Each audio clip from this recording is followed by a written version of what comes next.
3.96 GPA, 517 on the MCAT, 730 hours of clinical experiences, multiple research publications and presentations, applies to 37 medical schools, gets 1 interview and 0 acceptances.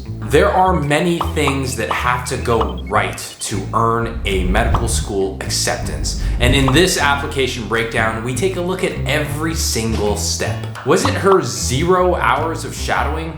Or maybe that she didn't have an MD letter of recommendation? Or maybe she didn't have enough research publications and she needed 1 or 2 more first author pieces. I'll show you what I think. And we have the benefit of 2020 hindsight, because she applies the next year and transforms that 1 interview to 9 interviews with 3 acceptances, many in the competitive state of California. This is a fantastic case study as to what modern medical school admissions looks like.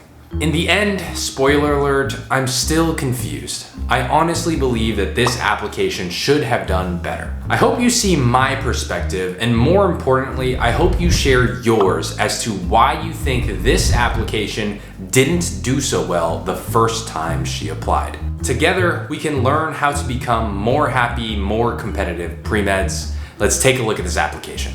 All right, another application breakdown. In this one, we have a continuation of the 2022 application that you may have seen.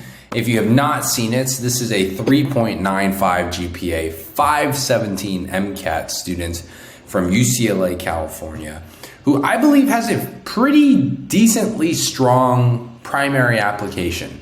She ends up getting just the 1 interview to USC and unfortunately does not get in. And so this is our second application breakdown of her 2023 application where she reapplies.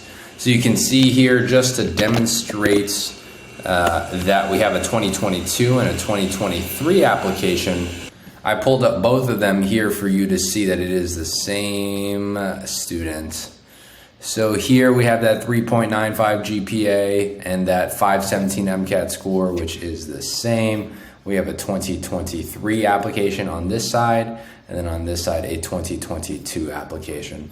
So this is the same applicant, and this time we'll see what she does differently in order to go from, these are her results the first time around, to go from 1 interview at USC to 9 interviews at Brown, VCU, Kaiser, St. Louis, UCI, UC Riverside, Drexel, and ending up at a fantastic program this 2023 cycle. Okay, so just to reiterate, I actually asked her what she believed were the differences between her 2022 and 2023 cycles. She says that while she didn't have any formal shadowing hours in 2022, no one really commented on it. She had a decent amount through scope and shadowing the ophthalmologist, although both of those were listed as clinical experiences. But she was also through COVID, so there were different kind of parameters for shadowing and clinical experiences at that time. She also believed that the second time she had a strong MD letter of recommendation from her employer that she scribed for full-time 2,000 hours for that year. And then she believes that she submitted secondaries a little bit earlier, a little bit stronger this time around, which I imagine is actually a huge part of her results. But why don't we delve into this application? You've already seen the stats. The letters of recommendations are largely the same. The school list is largely the same, except this time kind of afraid of not getting in again. She also applied to DO programs, which she did fantastically well in. We'll go through the conclusions, and for this application, just because I've already talked through a lot of the experiences, I'm going to focus on really differences between 2022 and 2023, so we can learn what she does better or differently that may have changed her outcome or results this time around. So conclusions number 1, still there's a couple of themes that I think are a little bit all over the place. It feels disjointed and can be confusing as to who we're getting as a medical school for the student. There's a breast cancer researcher and breast plastics medical assistant. which is thematically aligned, but there's also an ophthalmology medical clinical intern. There's some podcasts about Latinx populations and caseworker advocates and homeless outreach volunteers in Mexico, English curriculum, so some global health stuff. There's some geriatric stuff and pure mental health coaching, which kind of stands alone on its own. And then there's kind of an underserved community tutor. So we're kind of bouncing back and forth. Are we interested in breast cancer? Are we interested in mental health? Are we interested in ophthalmology? Are we interested in underserved Latinx populations, the homeless population? And then the personal statement's all about kind of preventive health and Indian culture, which is not really breast plastic surgery related, not really ophthalmology or pure mental health related. So it's kind of all over the place. Number two, there's outstanding breadth. And this kind of goes along with number one. You can see all this breadth here, but I'd love more depth. Places that are shown with more depth are highlighted in this red asterisk, and we'll see them throughout the application. Depth, I talk about this concept called opportunity cost, which essentially says if you decide to spend time in one area, that means that you cannot spend time in another area. If you spend $1 on an ice cream cone, you cannot spend that same dollar on a water bottle, right? You have to choose how you spend your time, money, and effort, right?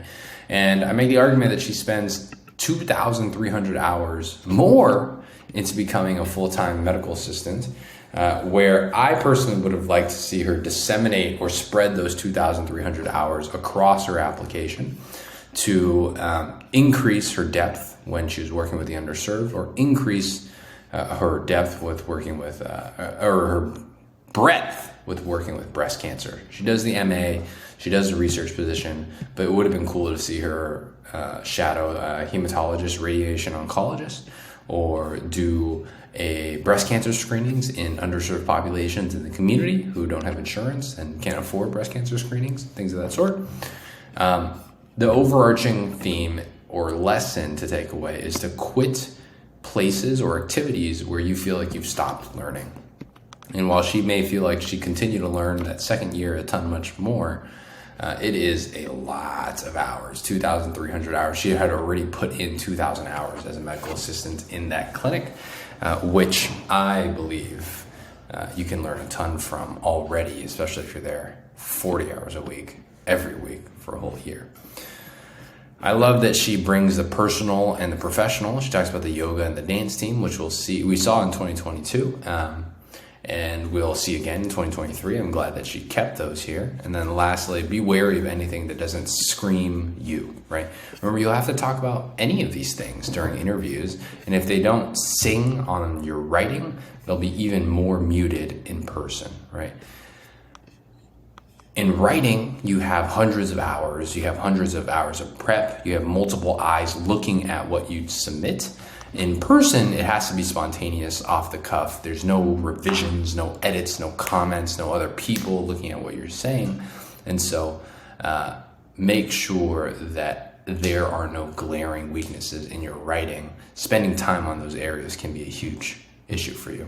For those where I felt like the writing was a little bit flat, I put it in blue asterisks. Okay. So we will go from the top and highlight specifically things that I think are different from 2022 to 2023. One thing was the addition of this preview exam. She received a 4 or a 41th percentile score, top 60 percentile score. It's not really sure how medical schools exactly use these when determining candidacy. With that being said, it didn't seem like she did very well in this exam, but had a much better result this time around, getting 9 interviews compared to the one last year. All right, so we start here with a publication presentation with a plastic surgeon. As a clinical assistant for Dr. Blank, I conducted retrospective chart reviews and compiled perioperative images to publish technical papers on optimizing reconstructive and aesthetic results in breast and pelvic recon. I was the first author in a publication, pelvic and tumor defects. I also co-authored a manuscript MRI to prevent complex necrosis and improve aesthetic outcomes, augmentation procedures.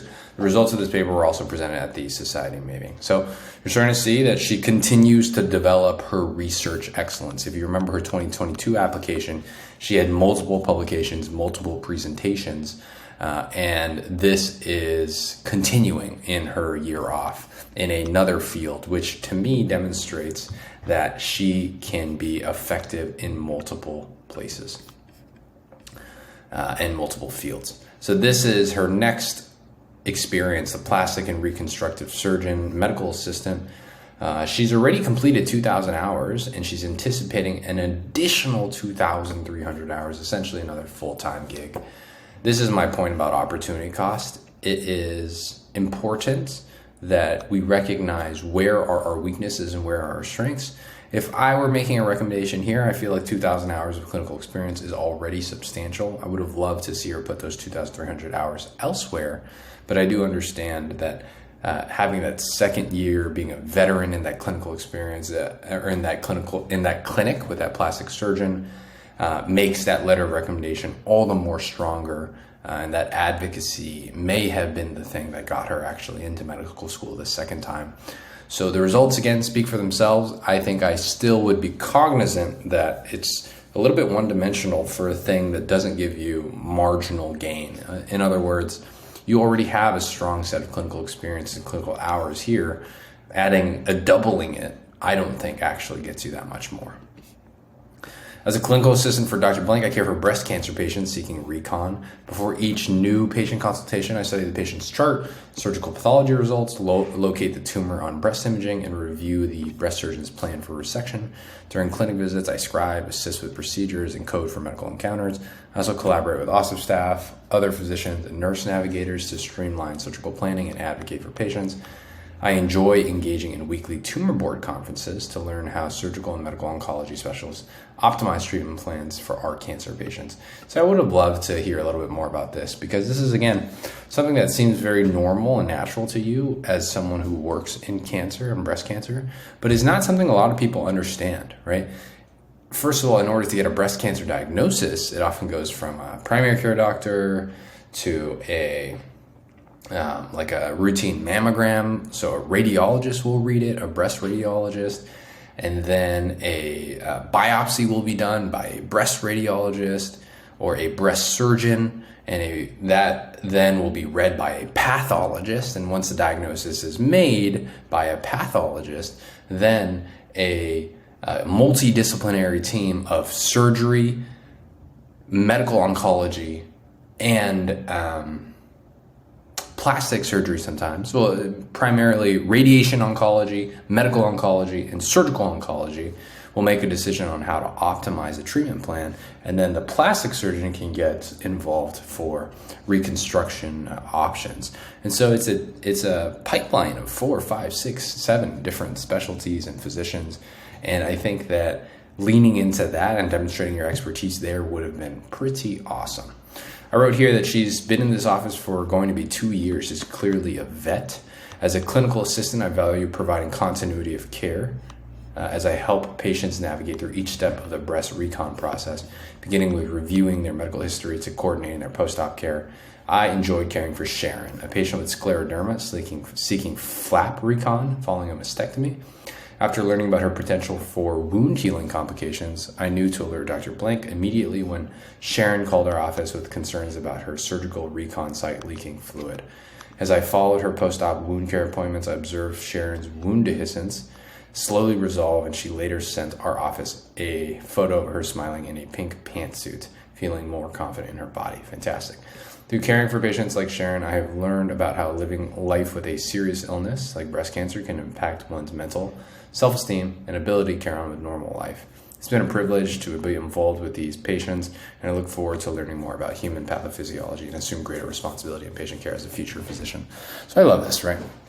You're getting a story that you were directly involved with Sharon, who has this comorbid condition of scleroderma, and you don't do anything life-saving except for, it is kind of life-saving, but it's not you under the knife in this operating room. It's not something like that with the trumpets blaring in the background, right?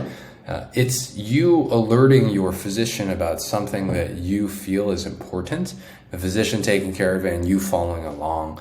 I just love some of these details of that I wrote here. I love the detail, the pink pantsuit and following her wound breakdown. Details only that can be experienced.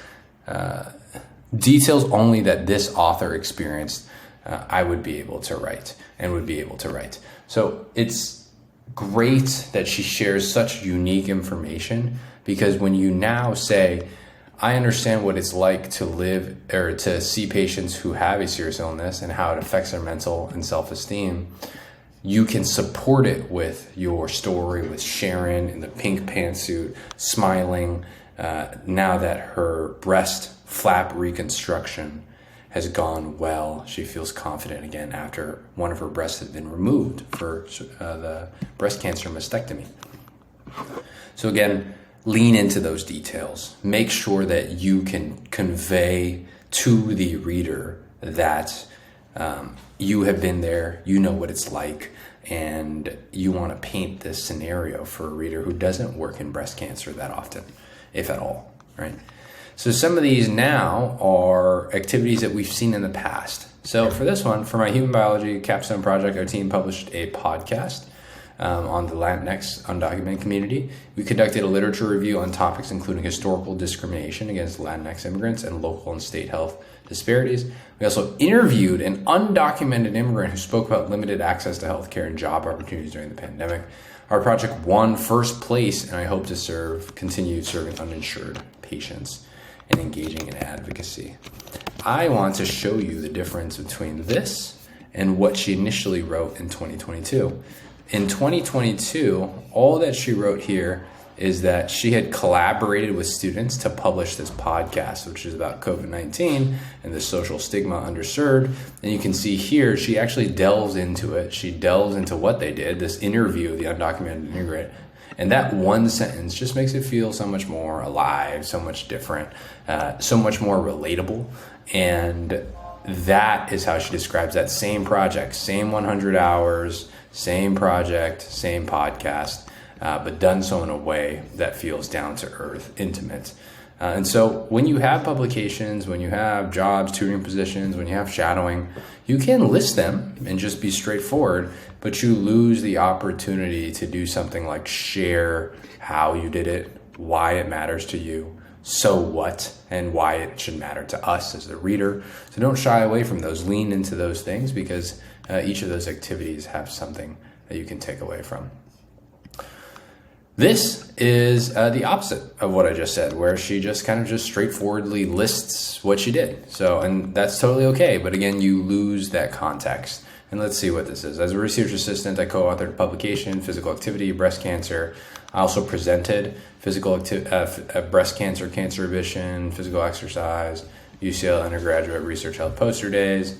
I feel more confident and adept in communicating complex scientific topics with faculty and peers. So again, she's proving that excellence in research and multiple connections between physical activity and breast cancer. I think this makes more sense. Prior she combined this physical activity publication with this COVID-19 podcast, which I thought was kind of odd. And then after, she put all the oral publications together, where in this one, she just put the oral publications, the poster presentations, and the article research publications all together in one, because it's the same activity. I think that makes a ton more sense. Okay, so moving on to this caseworker experience now. I think this is the 2022 one. Let's go to this 2023 one here. Okay. Caseworker. Through my formalized training, let me make myself bigger here, in patient health advocacy, I learned to recognize how social determinants of health impact patients and how to utilize caseworking to help address these issues. After this course, I collaborated with internal medicine physicians in their outpatient clinic. I focused on carefully listening to patients such as child care, housing, and transportation, and then research and contacting these patients with information about resources.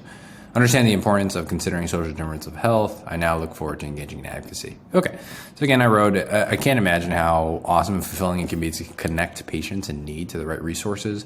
I just wish, again, that we learned more about specific patients or specific programs or specific just scenarios that the author had gone through. I wrote the same thing here: the number of patients served, the barriers to effective case working. This is essentially the same write-up for this activity. No change here. So we'll move on. Honors and awards. Where are we? We are here. So we have undergraduate research scholar program, scholarship, departmental honors, summa cum laude, undergrad research library prize, chancellor's service.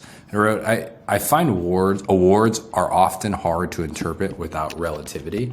And I think that actually in 2022, she does a better job here where she at least kind of shares how much she earned, $5,000, $6,000, $700. I would not have gotten the sense that she earned tens of thousands of dollars without her adding those things. It would have been even better if we get a sense of like, this is the award that's given to the top 2% of UCLA students or something of that sort. Oftentimes there's a description on how many people applied or are eligible and how you kind of won out compared to all the remainder of the students. So I actually think this is a little bit of a worse write-up than this one back in 2022. I think you can make the case that it's kind of tacky to share the amount of money earned. But as a reader, I actually find that I'm learning a little bit more about like the quality of the award or the competitiveness of the award by your sharing that data. Oftentimes, I mean, I am under the impression that data often makes the experience a little bit more detailed, colorful, and that's helpful for you. And I feel like this is an example of that. Okay. Now we have a yoga practitioner, Surdarshan Kriya yoga practitioner. I'll make that one large here. As a mindfulness practitioner, I was excited to engage in a 4-day happiness retreat to learn the rhythmic breathing technique. Experiencing how breathing helped me feel less stressed and more peaceful, I grew interested in investigating the science between how breathing affects the body. I interviewed neuroscientists and practitioners and reviewed scientific literature to write an article for my English comp course explaining how breathing affects our nervous system. Since graduating, I continued breathing on a weekly basis and plan to engage in this calling practice in medical school and beyond. So I love how she just brings like her personal life, how she manages her mental health, her interests in breathing, and she brings it into her professional life where she's writing an English comp paper and sharing that this is going to be a core pillar of her going forward.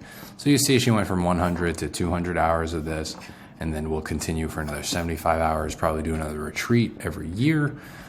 This is the experience from last year. You can read it on your own, but essentially the big difference is she shares how she interviewed neuroscientists and practitioners and reviewed scientific literature to write an article for a course. I like that addition. You can see that it's only one sentence that she adds, but it demonstrates that she is sharing a little bit of the how or the behind the scenes so that the reader can get a little bit more out of this activity. I find that a lot of authors, pre-med applicants, will write a ton about what they did and what their responsibilities are, but they will rarely talk about how they did it or why it matters to them or why we as readers should care about what they're talking about.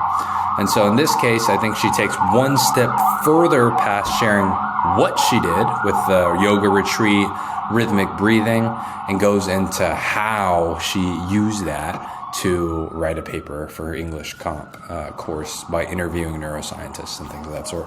So I think it's a helpful addition and only costs you one sentence. It's a good trade in my book. Now we have this homeless outreach volunteer. As volunteer, I assisted clinicians in providing compassionate care through registering new patients, sliding forms, specialist appointments, touring and transportation. I learned about safety nets and unique difficulties accessing care without a mailing address, reliable transportation, or a cell phone. In caring for patients ranging from open wounds to suicidal ideations to HIV/AIDS, I now recognize how being unhoused significantly impacts physical and mental health. Moving forward, I hope to continue serving unhoused patients. Okay, so essentially the big difference that she adds is the specific details of opening wounds to suicidal ideation to HIV/AIDS as compared to her one here. She doesn't talk about that. She talks about the mailing address, the transportation, and the cell phone.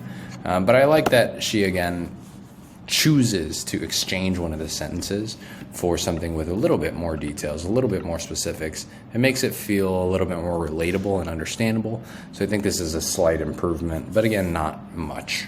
The rest of it is largely a copy and paste. Blank is a nonprofit organization that provides biweekly health and education services in the border community of Mexico. As a student leader, I addressed the need for diabetes screenings and improved English lessons. We collaborated with physicians in Tijuana, consulted an English as a second language teacher to standardize our English curriculum, presented our methodology at various global health conferences.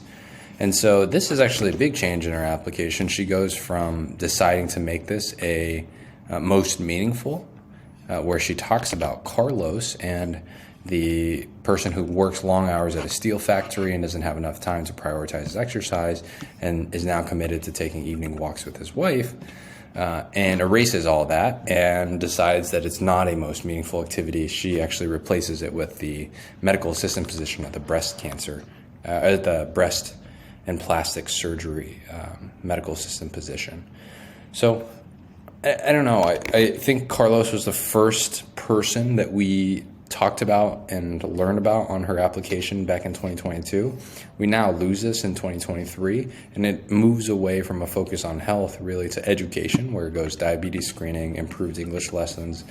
Again, from my perspective, I think this is actually less telling than the one back in 2022. You can see I wrote a ton of these comments where she has clear examples of resilience and adaptability. This is a fantastic story about Carlos in the steel factory and not being able to control his blood pressure through exercise. And in this one, I write flat, right? I wrote the reader wants to be a part of the story, help the reader feel and see what Mexico is like through your own eyes and perspective. And this doesn't feel like that, especially for something that took 450 hours of her pre-med career. I think this is a little bit step backwards for this particular work and activities experience, but I could be convinced otherwise that this decision was the right one in the context of her better results in 2023.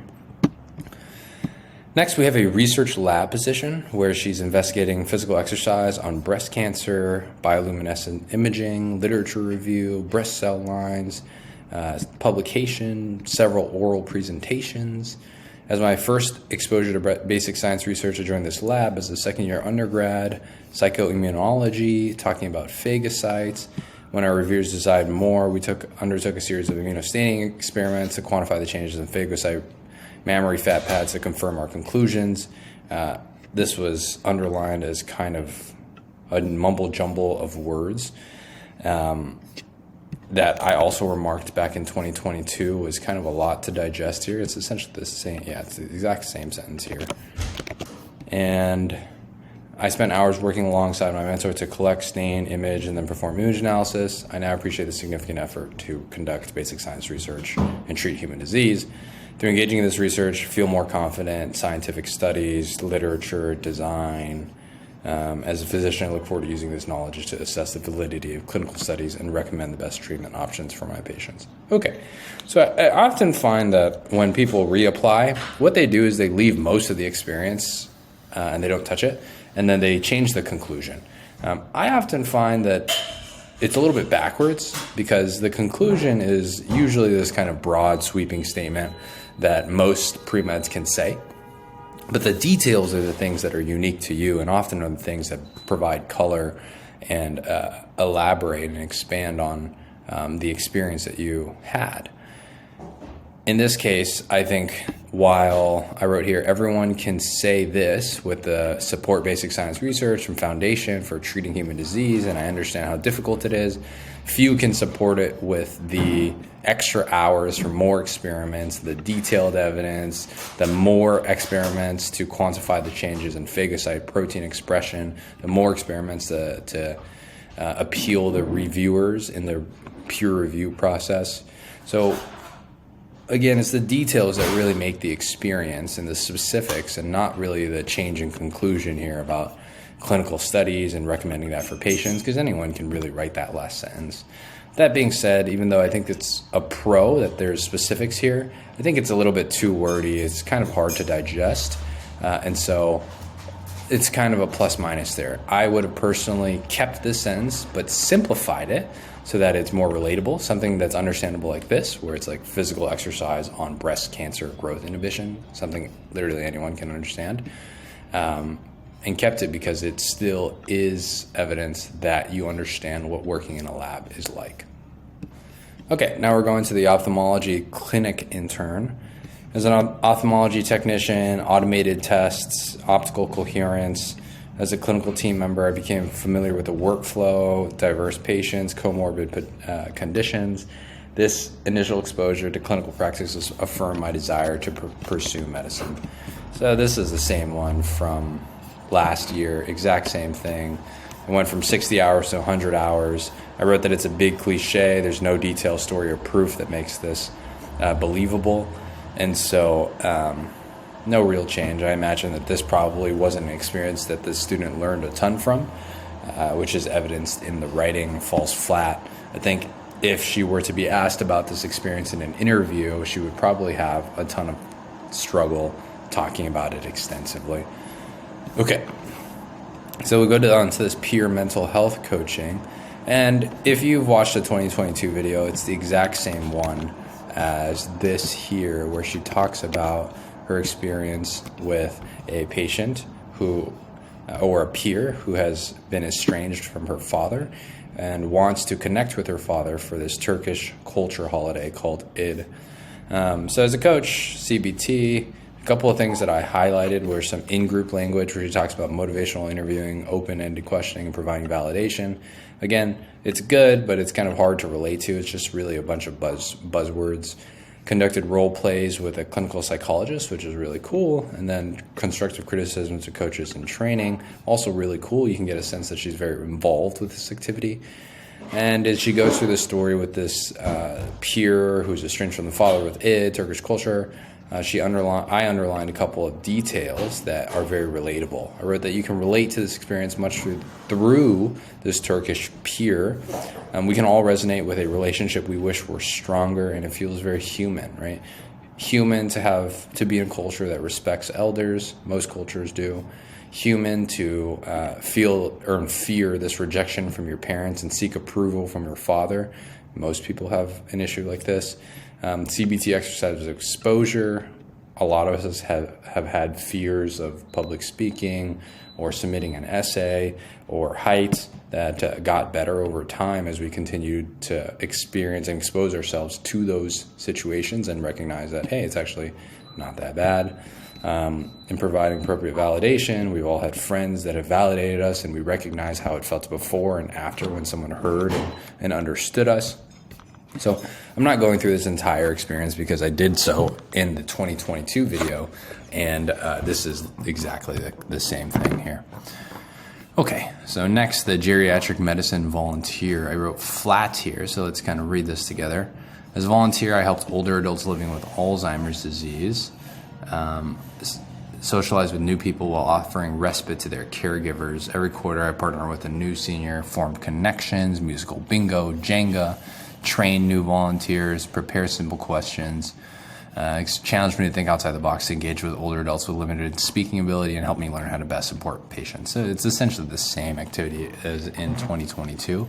I like a couple of these details where you have the Alzheimer's disease patients, where a lot of people are focusing on, but a lot of people don't think about the people who care for these patients, the caregivers. And so I like that she had brought that up and mentioned that, because most folks who are not inside classic geriatric dementia care will not think primarily of the caregiver burden, the caregiver stress. But if you are within the geriatrics field, that's actually a huge part of ensuring that our older generation is healthy, is that making sure that their caregivers are also healthy. It's so much so that geriatric physicians will ask, and palliative care physicians will ask about the support systems and the caregiver stress at home, and make sure that they also get the support that they need. So that was striking to me, but if we're focusing on changes, it's pretty much the exact same thing from 2022 to 2023. And this makes sense, right? If you did not know, the AMCAS work and activities section is organized by descending order. So the newest activities up at top. So in this case, it would be her medical assistant with the plastic surgery clinic for 2 years. And then the oldest ones are at the bottom. And so after she graduated, she likely did not add hours to any of these activities, and so she didn't have anything more to say. And because she didn't have anything more to say, these activities stayed largely all the same. So as we get older and older now, we're going to the dancer of this team. And this is actually a new description. As part of the diaspora, I'm proud to carry on the tradition of dance from my family's home state. I joined as a first-year undergrad to learn a new art form and connect to my culture. Over the course of the year, we engaged in rigorous practice and performed in local competitions such as All-Stars, Culture Show. This experience strengthened my teamwork, accountability, and time management as I adjusted to college life. So this is a little bit of a different write-up, but it feels very much the same, right? It talks about Garba Ras, Gujarat, connecting to her culture. But in this one, she talks about being a part of the diaspora, which is a little bit of a detail that may resonate with certain readers that also are part of the diaspora. But largely the same. I like how she brings this activity up because it is part of her identity as a student. Dance, culture, art, and it would be a shame if the readers did not know that about her. Okay, and our last extracurricular activity here, I wrote, and just kind of starting here, it says flat. Tutor and mentor. So I mentored high school students from underserved communities. Let's just make this one bigger here. For the program to prepare them for college, helping me learn how financial difficulties or responsibilities such as caring for siblings posed educational barriers. Again, this is similar to the caregiver burden that we talked about in the geriatric volunteer. At Blank, I helped address educational disparities by tutoring first-year undergrads from diverse academic backgrounds to help students build strong foundations. Tutor students of all ages and all subjects, challenged me to adapt my teaching and communication skills I hope to use while caring for patients. Great. So I wrote, it feels a bit flat overall. Like I've seen this before. I've seen people tutor and mentor before. And that's okay. But if it really means a lot to you and you spent 600 hours total, and I want you to spend the time to make it pop and shine and stand out, even if it's a standard kind of tutor and mentor position. This is a little bit different from how you wrote it in 2022, where you kind of just wrote these 3 bullet points, 1, 2, and 3, and you just said what you did. We're starting to get a little bit closer here when you're sharing like why you did it and why it matters and how you plan to use these skills in the future. But unfortunately, it's really just a bunch of generic sentences back to back to back to back. So it doesn't share too much more, but I do think it is a step in the right direction. Okay, so the thing about the 2022 and 2023 application that we can learn from is a completely new personal statement. It moves away from, if you remember 2022, the NOR in the cognitive behavioral therapy and the mental health coaching and the patient care advocate, and moves over to this one, which we will talk about now. Tears filled my father's eyes as he informed me that his father, my grandfather, had passed away seemingly unexpected. As a 9-year-old, through overhearing hushed conversations between adults, I picked up that Grandpa was living with high blood pressure and diabetes, which predisposed him to suffer a fatal stroke. Growing up in Blank, I noticed that these cardiovascular diseases were common in the South Asian community after witnessing 2 of my close friends' fathers pass away from a heart attack and a stroke. The reading, I learned that a combination of the South Asian diet, genetics, and limited use of preventative care predisposed us to a higher risk of cardiovascular disease. As an aspiring physician, I hope to form strong patient connections and understand the unique needs of my local community to care for patients from diverse backgrounds like my grandpa. So I start here. I believe this, and I also know it would be strengthened significantly with the right supporting relevant extracurricular activities. So I believe that this is an important part, an important milestone of your pre-med journey. It's a little bit odd to me that there isn't a lot of preventative care in your extracurricular activities. And so one thing that happens is pre-meds can feel the need to write about a strictly medically related experience, even if their path to medicine wasn't strictly cardiovascular health, heart attacks, strokes. Like they haven't demonstrated interest like they do basic science research in cardiac fibroblast or myocytes. They don't do community health EKG screenings for middle schoolers looking for arrhythmias, right? These are all real examples of students that I'm thinking about.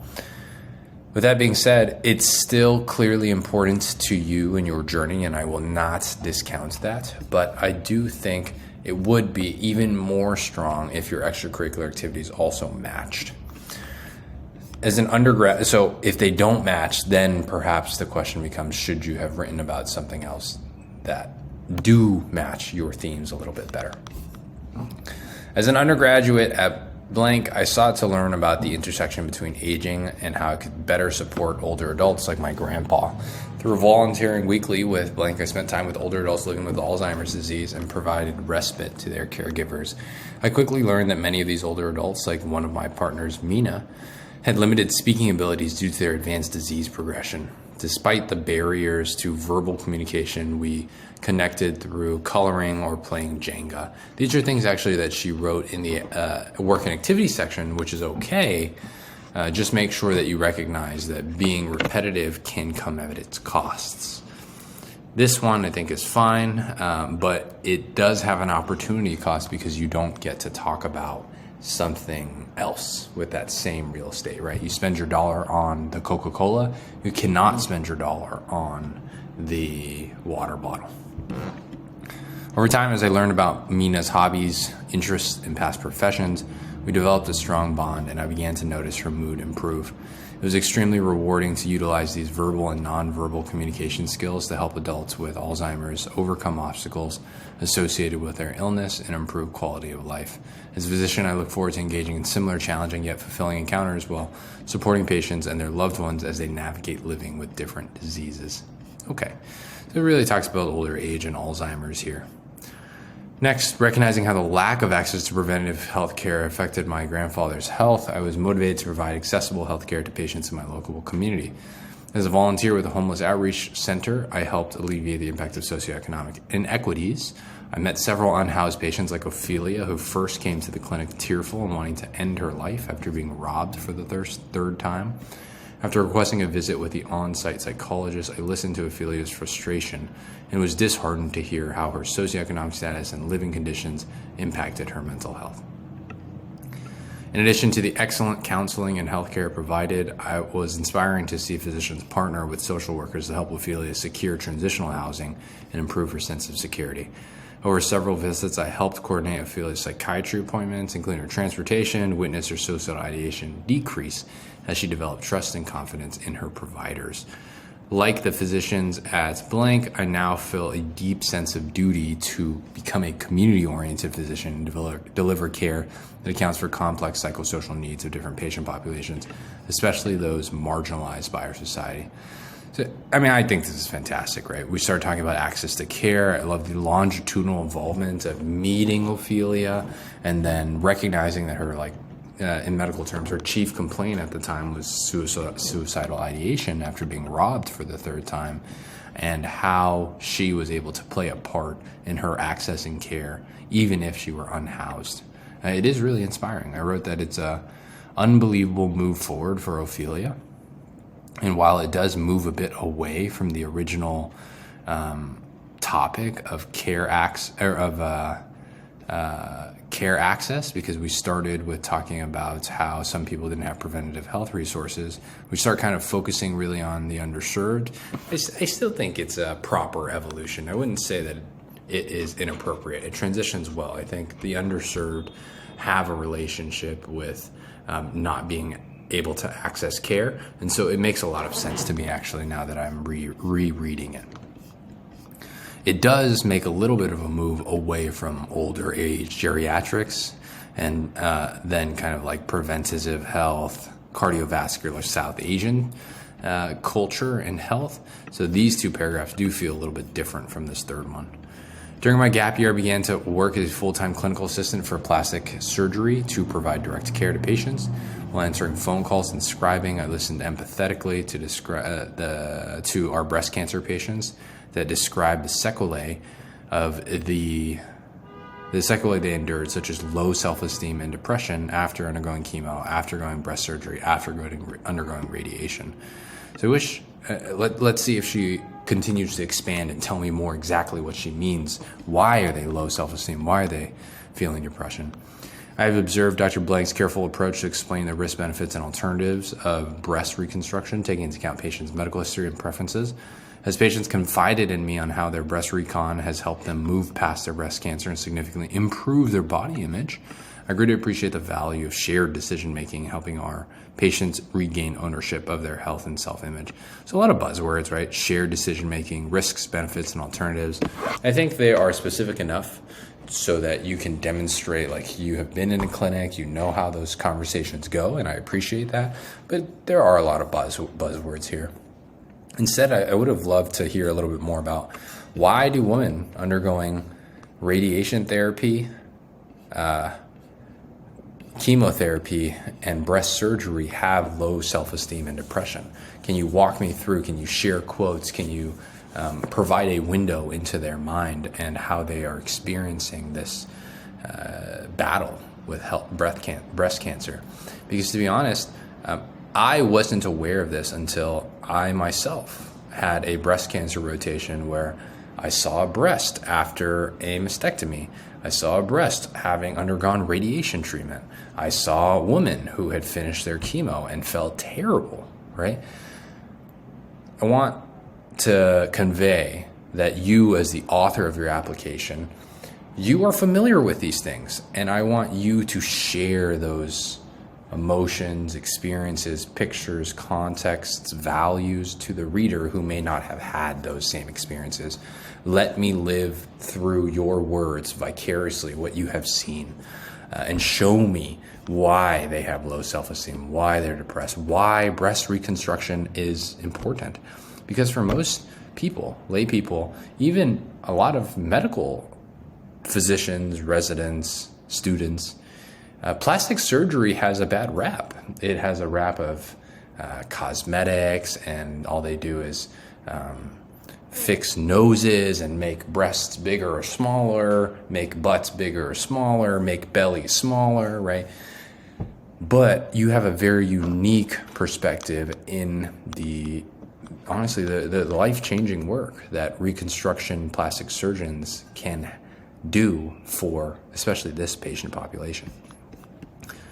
Okay. As a physician, it would be a privilege to partner with my patients to offer treatments tailored to their individual needs. Okay. And I realize that with lifestyle change and access to individualized preventative care, my grandpa's early death may have been avoided. Through caring for patients like Mina, Ophelia, and breast cancer survivors, and I look forward to building strong patient relationships as a future doctor. Okay. So, I think that we started with lifestyle changes. There's not too much about lifestyle changes, right? We don't really talk about healthy eating, exercise, things of this sort. We talk about access to individualized preventive care, which I think you do a good job with the breast cancer patients, and then with Ophelia especially, really sharing her story. But then I'm kind of wondering how that relates to grandpa and then the Alzheimer's disease patients. Maybe I'm missing it, or maybe it's a little bit of a stretch. But I will say that this personal statement overall is more medically oriented as compared to your 2022 one that was more mental health, psychiatry, like socioeconomic status, underserved, access to care. Almost like an MD, MPH type of angle. And to be honest with you, I really enjoyed your 2022 personal statement. I enjoyed learning about Noor and your job as a mental health coach, or a peer mental health coach. I really enjoyed learning more about you as a patient health advocate, which are both kind of not discussed in this personal statement.